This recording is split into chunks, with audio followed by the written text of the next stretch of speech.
আসসালামু আলাইকুম রহমতুল্লাহ। স্নেহ শিক্ষার্থীবৃন্দ, আশা করি আল্লাহর রহমতে ভালো আছো। আলহামদুলিল্লাহ, আমিও ভালো আছি। আজকে আমাদের ক্লাস পিএ 25 প্রিন্সিপাল অ্যাকাউন্টিংয়ের 25তম ক্লাস।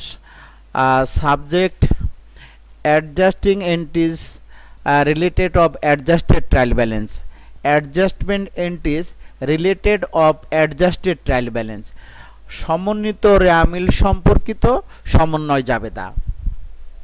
শ্রেণীর শিক্ষার্থীবৃন্দ, তাহলে আমাদের প্রথমে আলোচনা করতে হয় যে সমন্বিত রেয়ামিলটা কি। আমরা স্বাভাবিকভাবে যে জার্নাল লেজার ট্রায়াল ব্যালেন্স করি, ওই যে ট্রায়াল ব্যালেন্স করি ওটাকে বলা হয় অসমন্বিত রেয়ামিল, আনঅ্যাডজাস্টেড ট্রায়াল ব্যালেন্স। তো আনঅ্যাডজাস্টেড ট্রায়াল ব্যালেন্সের সাথে অ্যাডজাস্টমেন্ট যুক্ত করলে যে ট্রায়াল ব্যালেন্স প্রস্তুত হয় ওটাই হচ্ছে অ্যাডজাস্টেড ট্রায়াল ব্যালেন্স। তার মানে অসমন্বিত রেয়ামিলের সাথে সমন্বয় যুক্ত করে যে রেয়ামিল প্রস্তুত করা হয় তাকে সমন্বিত রেয়ামিল বলে। তাহলে আমরা প্রথমে আসলে অ্যাডজাস্টেড ট্রায়াল ব্যালেন্সের ব্যাপারে দুই ধরনের প্রশ্ন পরীক্ষায় আসে, যে একটা ট্রায়াল ব্যালেন্স দেওয়া থাকে, নিচে কিছু অ্যাডজাস্টমেন্ট দেওয়া থাকে, সেখানে দেখা যাচ্ছে যে অ্যাডজাস্টমেন্ট করতে বলে এবং অ্যাডজাস্টেড ট্রায়াল ব্যালেন্স প্রস্তুত করতে বলে। তাহলে সেক্ষেত্রে অ্যাডজাস্টেড ট্রায়াল ব্যালেন্স কীভাবে প্রস্তুত করতে হয় সেটা আমরা প্রথমে আলোচনা করব। যে অঙ্কে ট্রায়াল ব্যালেন্স দেওয়া আছে এবং নিচে কিছু অ্যাডজাস্টমেন্ট দেওয়া আছে, তাহলে আমাদের অ্যাডজাস্টমেন্ট তো করতেই হবে। তো তাহলে সেই অ্যাডজাস্টমেন্ট করে কিভাবে আনঅ্যাডজাস্টেড ট্রায়াল ব্যালেন্সের সাথে সংযোগ ঘটাতে হবে সেটা আমরা দেখব। তাহলে প্রথমে দেখি ব্রড এক্সাম্পল 6, এখানে end of the first month of operation is presented below. প্রথম মাস শেষে এখানে ট্রায়াল ব্যালেন্স দেওয়া আছে, তার মানে এই অঙ্কের হিসাবকাল হচ্ছে 1 মাস। তাহলে প্রথমে যেটা দেওয়া আছে, insurance policy has a 1 year term beginning on 1 June 1998। তাহলে এটা বিমা পলিসি 1 বছরের জন্য প্রদান করা হয়েছে এবং এটা অ্যাসেট মেথডে হিসাবভুক্ত করা হয়েছে সাধারণ জাবেদা। কারণ আমরা ট্রায়াল ব্যালেন্সে দেখছি যে প্রিপেড ইন্স্যুরেন্স 7,200 টাকা দেওয়া আছে।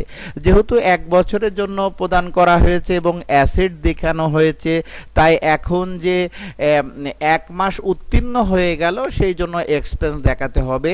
Insurance expense debit, prepaid insurance credit 600 টাকা। কারণ 7,200 12 মাসের জন্য, তাহলে 12 দিয়ে ভাগ দিলে 600 টাকা হয়। তাহলে আমাদের অ্যাডজাস্টিং জার্নাল হচ্ছে insurance expense debit, prepaid insurance credit. তাহলে অ্যাডজাস্টিং জার্নাল করা হয়েছে insurance debit, prepaid insurance credit to record prepaid insurance expired. আচ্ছা, তাহলে আমরা সমন্বয় জাবেদা এর আগে আমরা যে ক্লাস নিয়েছি সেখান থেকে আমরা সমন্বয় জাবেদা জেনেছি। এখন আসলে সমন্বয় জাবেদা কিভাবে ব্যবহার করে আমরা অ্যাডজাস্টেড ট্রায়াল ব্যালেন্স তৈরি করব সেটা আমাদের আজকে ক্লাসের গুরুত্বপূর্ণ বিষয়। তাহলে যেহেতু ইন্স্যুরেন্স এক্সপেন্স ডেবিট এবং ইন্স্যুরেন্স এক্সপেন্স রেয়ামিলে দেওয়া নেই, তাহলে এটা স্বাভাবিকভাবে নিচে হবে। তার মানে রেয়ামিল আমাদের প্রদত্ত রেয়ামিলের যেখানে শেষ সেখান থেকে হবে। ইন্স্যুরেন্স এক্সপেন্স ডেবিট এই যে 600 টাকা এবং prepaid insurance credit, prepaid insurance asset কমে যাবে, তো প্রিপেড ইন্স্যুরেন্স 7,200 থেকে 600 মাইনাস করে 6,600 থাকলো। তাহলে গেল প্রিপেড ইন্স্যুরেন্স। তারপরে মান্থলি ডিপ্রিসিয়েশন ইজ টাকা 50 অন অফিস ইকুইপমেন্ট অ্যান্ড টাকা 2,000 অন বাসেস। তাহলে এটার জন্য যথারীতি অবচয় যে সাধারণ জাবেদায় যেটা হয় সমন্বয় জাবেদা তা হয় depreciation expense debit, accumulate depreciation office equipment credit, accumulate depreciation buses credit. তাহলে ডিপ্রিসিয়েশন এক্সপেন্স যেহেতু রেয়ামিলে নেই, তাই রেয়ামিলের নিচে হবে ডিপ্রিসিয়েশন এক্সপেন্স, ডিপ্রিসিয়েশন এক্সপেন্স, হ্যাঁ ডিপ্রিসিয়েশন এক্সপেন্স দুটো একত্রে দেওয়া যাবে। ডিপ্রিসিয়েশন এক্সপেন্স 50 আর 2,000 মোট 2,050। যেহেতু ই প্লাস এক্সপেন্স বাড়ছে এটা ডেবিট দেখাতে হবে। আর অ্যাকুমুলেট ডিপ্রিসিয়েশন ক্রেডিট দুটা পৃথকভাবে দেওয়া আছে, দুইটা পৃথকভাবে, হ্যাঁ ট্রায়াল ব্যালেন্সে যেহেতু দেওয়া নেই তাই আমাদের অ্যাডজাস্টেড ট্রায়াল ব্যালেন্সে পৃথকভাবে দেখাতে হবে। অ্যাকুমুলেট ডিপ্রিসিয়েশন ইকুইপমেন্ট 50 টাকা ক্রেডিট, অ্যাকুমুলেট ডিপ্রিসিয়েশন বাসেস 2,000 ক্রেডিট। তাহলে হয়ে গেল দুইটা। দ্বিতীয় অ্যাডজাস্টিং জার্নাল কিভাবে অ্যাডজাস্টেড ট্রায়াল ব্যালেন্সে দেখাবো। তারপরে ইন্টারেস্ট অফ টাকা 700 accrues on notes payable is month. তাহলে প্রত্যেক মাসে নোটস পেবল উপর 700 টাকা সমন্বয় সুদ হিসাবভুক্ত করতে হবে। প্রত্যেক মাসে সুদ প্রদেয় 700 টাকা। তাহলে এটা model 1 for accrued expense, interest expense debit, interest payable credit. যেহেতু আমাদের ট্রায়াল ব্যালেন্সে দুটোর একটা ইনটু নাই, তাহলে দুটোই আমাদের নিচে বসবে। ইন্টারেস্ট এক্সপেন্স ডেবিট 700 টাকা আর ইন্টারেস্ট পেবল ক্রেডিট 700 টাকা। তাহলে আমরা বুঝতে পারছি যে আসলে আর তারপরও আরেকটা আলোচনা করি। ডিপোজিট অফ টাকা 1500 is were received for advance to reservation from 10 school groups at June 3 of this deposit have been earn. আমরা 10টা স্কুলের কাছ থেকে 1500 টাকার অগ্রিম পেয়েছি এবং এটা আমরা আনআর্ন ফি ক্রেডিট করেছি, দ্যাট মিনস লাইবিলিটিস দেখিয়েছি। তাই এখন অর্জিত অংশ আয় দেখিয়ে আমাদের অ্যাডজাস্টিং জার্নাল হবে for a unearned revenue liabilities method. তাহলে এখানে আমাদের হচ্ছে 3টা স্কুলে সেবা সম্পূর্ণ করা হয়েছে। 3টা স্কুলে এখানে আমরা যেহেতু প্রত্যেকটা স্কুলে 1500 টাকা করে অগ্রিম নিয়েছি এবং 3টা স্কুলের সেবা সম্পূর্ণ করেছি, তাই 1500 গুণ 3 4500 টাকা আয় দেখিয়ে সমন্বয় অ্যাডজাস্টিং জার্নাল করতে হবে। সেক্ষেত্রে আমাদের অ্যাডজাস্টিং জার্নাল হবে আনআর্ন ফি ডেবিট, ফিজ আর্ন ক্রেডিট। আনআর্ন ফি ডেবিট, ফিজ আর্ন ক্রেডিট 4500 টাকা। তাহলে যেহেতু দুটাই মিলে আগের থেকে আছে, তা সুতরাং ওই দুটার সাথেই প্লাস মাইনাস হবে। যেহেতু আগে থেকে আনআর্ন ফি 15000 ক্রেডিট দেখানো আছে, লাইবিলিটিস দেখানো আছে, তার মধ্যে 4500 টাকা অর্জিত হয়ে গেল, আনআর্ন ফি ডেবিট হয়ে গেল 4500 টাকা এল মাইনাস। তাহলে আনআর্ন ফি থেকে 4500 টাকা মাইনাস করা হলো এবং ফিজ আর্ন যেহেতু 4500 টাকা ক্রেডিট করা হয়েছে, তাই ফিজ আর্নের সাথে যোগ করা হলো। তাহলে আমরা বুঝতে পারলাম যে আসলে অ্যাডজাস্টিং জার্নাল হয়ে গেলে অ্যাডজাস্টেড ট্রায়াল ব্যালেন্স কঠিন কিছু না। যে এন্ট্রিগুলো আছে সেগুলো প্লাস হলে যোগ করতে হবে, আর যদি মাইনাস হয় তাহলে লেস করতে হবে।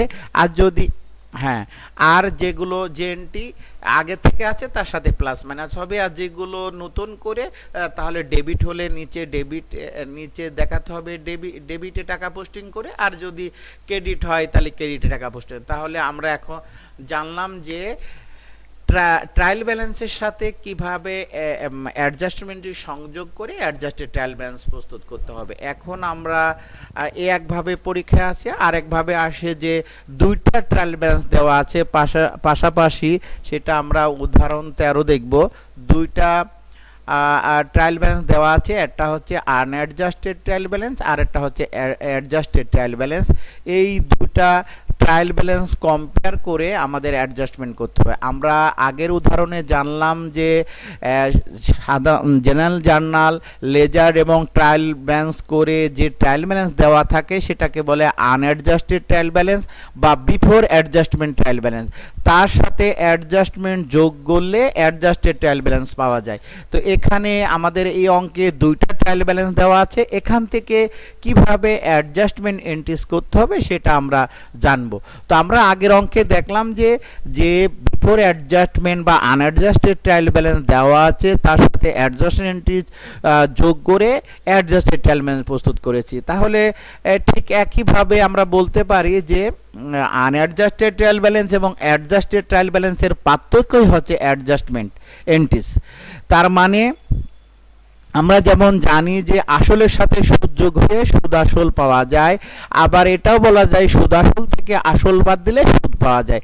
ঠিক একইভাবে আফটার অ্যাডজাস্টমেন্ট বা অ্যাডজাস্টেড ট্রায়াল ব্যালেন্স থেকে বিফোর অ্যাডজাস্টমেন্ট বা আনঅ্যাডজাস্টেড ট্রায়াল ব্যালেন্স বিয়োগ করলে দ্যাট মিনস দুটার পার্থক্যই হচ্ছে অ্যাডজাস্টমেন্ট। তাহলে আমরা এখানে দেখি যে এখানে ক্যাশ আগে 20,400 ছিল, এখনও 20,400, যেহেতু পার্থক্য নেই, ক্যাশে সাধারণত পার্থক্য সৃষ্টি হয় না, কারণ অ্যাডজাস্টিং জার্নাল দ্বারা ক্যাশ প্রভাবিত হয় না স্বাভাবিকভাবে। তো এখানে অ্যাকাউন্ট রিসিভেবল আগে ছিল 8,800, এখন 10,800, 2,000 বৃদ্ধি পেয়েছে। আর অ্যাকাউন্ট রিসিভেবল বৃদ্ধি পায় মূলত অপারেটিং রেভিনিউ অ্যাক্রুড থাকলে। তাহলে এখানে দেখি যে এখানে আগে ছিল অ্যাকাউন্ট রিসিভেবল 8,800, এখন 10, তার মানে 2,000 বৃদ্ধি পেয়েছে। হ্যাঁ, এই যে আমরা দেখতে পাচ্ছি যে সার্ভিস রেভিনিউ আগে 34,000 ছিল, এখন 36,000। তার মানে সার্ভিস রেভিনিউ অ্যাক্রুড থাকার কারণে অ্যাকাউন্ট রিসিভেবল ডেবিট হয়েছে। তাহলে এখন আমাদের অ্যাডজাস্টিং জার্নাল হবে account receivable debit, service revenue credit. তো তারপর অফিস সাপ্লাই আগে ছিল 2300, এখন 700-1600 টাকা কমে গেছে। কি তো অফিস সাপ্লাই হ্রাসের মাধ্যমে সাপ্লাই এক্সপেন্স সৃষ্টি হয়। তাহলে এখানে অ্যাডজাস্টিং জার্নাল হবে supply expense debit, supply expense বা office supply expense debit, office supply credit 1600 টাকা, ই প্লাস এ মাইনাস। ঠিক একইভাবে প্রিপেড ইন্স্যুরেন্স আগে ছিল 4,000, এখন 2500, তার মানে 1,500 কমে গেছে। আর প্রিপেড ইন্স্যুরেন্স কমে মূলত ইন্স্যুরেন্স এক্সপায়ার্ড হওয়ার কারণে। তাহলে প্রিপেড ইন্স্যুরেন্স কমে গেছে, প্রিপেড ইন্স্যুরেন্স ক্রেডিট, আর ইন্স্যুরেন্স এক্সপেন্স বৃদ্ধি পেয়েছে, ওই জন্য insurance expense debit, insurance expense debit, prepaid insurance credit. তো আমরা এটা শুধু মুখে আলোচনা করে এখানে অ্যাডজাস্টিং জার্নাল করা আছে, এটা আমরা সরাসরি দেখাতে পারি যে হ্যাঁ insurance expense debit, prepaid insurance credit. Office equipment আগেও 14,000 ছিল, এখনও 14,000। অ্যাকুমুলেট ডিপ্রিসিয়েশন আগে ছিল 3400, এখন 4500, তার মানে 900 বৃদ্ধি পেয়েছে। আর যেহেতু অ্যাকুমুলেট ডিপ্রিসিয়েশন বৃদ্ধি পেয়েছে, তার মানে অবশ্যই এবছর ডিপ্রিসিয়েশন এক্সপেন্স চার্জ করা হয়েছে। Depreciation expense debit, accumulate depreciation, office equipment credit 900 টাকা। ঠিক একইভাবে অ্যাকাউন্টস পেয়েবলে কোনো পরিবর্তন নেই, এটার কোনো অ্যাডজাস্টিং জার্নাল হবে না। সেলারিস পেয়েবল আগে ছিল 0, এখন 1100।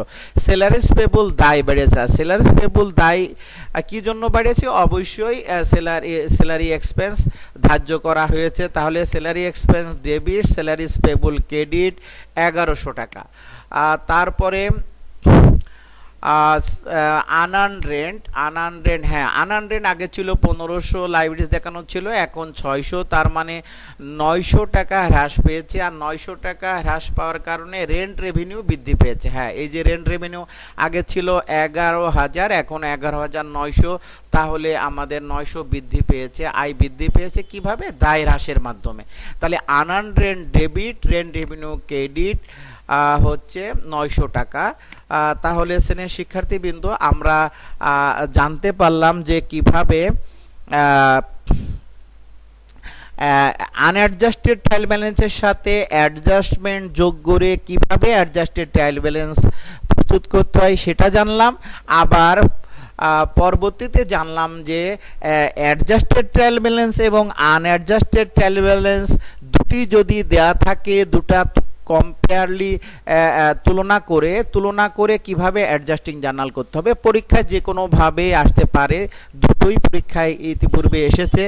এখন আমরা যেটা দেখব সেটা হচ্ছে অ্যাডজাস্টিং জার্নাল চ্যাপ্টারের ছোট্ট একটা অংশ, সেটা হচ্ছে রিভার্সিং এন্ট্রিজ, বিপরীত দাখিলা। এটার জন্য 7 নম্বর উদাহরণটা আমরা বের করিনি। তো তার আগে জানি যে রিভার্সিং এন্ট্রিজ কাকে বলে। রিভার্সিং এন্ট্রিজ মানে হচ্ছে বিপরীত দাখিলা। হিসাবকাল শেষে বকেয়া খরচ এবং বকেয়া আয় নিয়ে যে সমস্ত সমন্বয় দাখিলা করা হয়, পরবর্তী হিসাবকালের প্রথম তারিখে সেগুলোকে বিপরীত করে যে দাখিলা দেওয়া হয় সেটাই হচ্ছে বিপরীত দাখিলা। আমি আবার বলছি, আধুনিক হিসাব বিজ্ঞানীগণের মতানুসারে আয় খরচের বকেয়া সমূহ নিয়ে হিসাবকাল শেষে যে সমন্বয় দাখিলা করা হয়, পরবর্তী হিসাবকালের প্রথম তারিখে সেগুলোকে বিপরীত করে যে দাখিলা দেওয়া হয় সেটাই বিপরীত দাখিলা। বিপরীত দাখিলা প্রস্তুত করা মানে হিসাব চক্রের কোনো বাধ্যতামূলক পদক্ষেপ না, এটা একটা ঐচ্ছিক প্রক্রিয়া। যে প্রতিষ্ঠান বিপরীত দাখিলা প্রস্তুত করে তাদেরকে প্রস্তুত করা লাগবে, নতুবা আর্থিক অবস্থার উপর বিরূপ প্রভাব পড়বে। কিন্তু যারা করে না তাদের কোনো করার প্রয়োজন নেই। দ্যাট মিনস বিপরীত দাখিলা প্রস্তুত করা না করায় আর্থিক অবস্থার উপর কোনো প্রভাব পড়ে না, কিন্তু যারা প্রস্তুত করে থাকে তারা প্রস্তুত করবে। আর যারা প্রস্তুত করে না তাদের ক্ষেত্রে হচ্ছে প্রস্তুত করা এবং না করায় কিছু যায় আসে না। তার মানে যারা প্র্যাকটিস করে না, যারা প্রস্তুত করে না, তারা করবে না। তো প্রস্তুত করার ব্যাপারে কোন সমন্বয় দাখিলাগুলো বিপরীত দাখিলা করতে হবে, এ ব্যাপারে দ্বিমত আছে। তো আধুনিক হিসাব বিজ্ঞানীগণের মত অনুসারে আধুনিক হিসাব বিজ্ঞানীরা শুধুমাত্র আয় এবং খরচের বিপরীত দাখিলা প্রস্তুত করে থাকে। সুতরাং আমরা বিপরীত দাখিলার ডেফিনিশনে সেটাই বলেছি যে আধুনিক হিসাব বিজ্ঞানীগণের মত অনুসারে আয় খরচের বকেয়াসমূহ নিয়ে যে সমন্বয় দাখিলা করা হয় হিসাবকাল শেষে, পরবর্তী হিসাবকালের প্রথম তারিখে সেগুলোকে বিপরীত করে যে দাখিলা দেওয়া হয় সেটাই হচ্ছে বিপরীত দাখিলা। তো এখানে আমরা পোস্টিং দেখব। এখানে এই অঙ্কে উদাহরণ সাথে আছে হচ্ছে অ্যাকাউন্ট রিসিভেবল, 5 নম্বরে অ্যাডজাস্টিংয়ে আছে আয়ের বকেয়া নিয়ে অ্যাডজাস্টিং জার্নাল হচ্ছে, 6 নম্বরে আছে সুদ বকেয়া নিয়ে এবং 7 নম্বরে আছে বেতন বকেয়া নিয়ে। সুতরাং এই বকেয়া সমূহ নিয়ে যে সমন্বয় দাখিলা করা আছে সেগুলো বিপরীত করে আমাদের বিপরীত দাখিলা করতে হবে। তো সেক্ষেত্রে আমরা যেহেতু অক্টোবরে এখানে আমরা হিসাবকাল শেষ করেছি, সমন্বয় দাখিলা করেছি অক্টোবরের 2019 অক্টোবর 31 তারিখে, তাই আমাদের বিপরীত দাখিলা হবে নভেম্বরের 1 তারিখে। তাহলে যথারীতি ওপরে জেনারেল জার্নাল লিখতে হবে, ভিতরে রিভার্সিং এন্ট্রিজ, আর এখানে অ্যাডজাস্টিং জার্নাল হবে আয় এবং খরচের বকেয়া রিভার্সিং এন্ট্রিজ হবে। আয় এবং খরচের বকেয়া সমূহ নিয়ে যে অ্যাডজাস্টিং জার্নাল করা হয়েছে সেগুলোই পরবর্তী হিসাবকালের প্রথম তারিখে বিপরীত করে আমাদের বিপরীত দাখিলা করতে হবে। তাহলে ওখানে আমরা দেখলাম যে আয়ের বকেয়া নিয়ে একটা সমন্বয় দাখিলা আছে, তো সেটা বিপরীত দাখিলা হবে service revenue debit account receivable credit to reverse service revenue accrued. ঠিক সুদ বকেয়া নিয়ে যে অ্যাডজাস্টিং জার্নাল আছে সেটা নিয়েও আমাদের এই রিভার্সিং এন্ট্রিজ হবে হচ্ছে, যেহেতু অ্যাডজাস্টিং জার্নালে লেখা আছে interest expense debit interest payable credit, তাই এখন রিভার্সিং এন্ট্রিজ হবে interest payable debit interest expense credit to reverse accrued interest. Last one যেমন এখানে অ্যাডজাস্টিং জার্নাল আছে salary expense debit salaries payable credit, তাই রিভার্সিং এন্ট্রিজ হবে salaries payable debit salary expense credit to reverse salaries due.